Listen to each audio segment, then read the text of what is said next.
את אומרת על ההצלחה? מפתיעה, לא מפתיעה? זה היה ברור מאליו שתזכי? דבר ראשון, לא אכפת לי מה אני אזכה או לא, אני תמיד אקח את זה בכבוד. ויותר נכון, אני לא יודעת מה היה קורה, היה לי מזל מאלוקים. אז את אומרת שההצלחה הייתה מפתיעה. מאוד. האם את מאמינה בעצמך להמשיך עוד?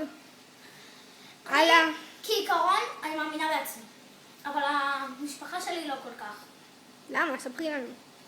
דבר ראשון, כל המשפחה שלי, חוץ מאמא שלי ואבא שלי, הם בסדר איתי. אז הם ממש לא אוהבים שאני שרה, לא יודעת למה. אולי זה קינה? אולי אני פשוט לא יודעת למה הם כל כך שונאים אותי ככה. אוקיי, נדבר על זה בזמן אחר. אולי תגידי משהו למעריצים, תמיכה, תודות וכל זה.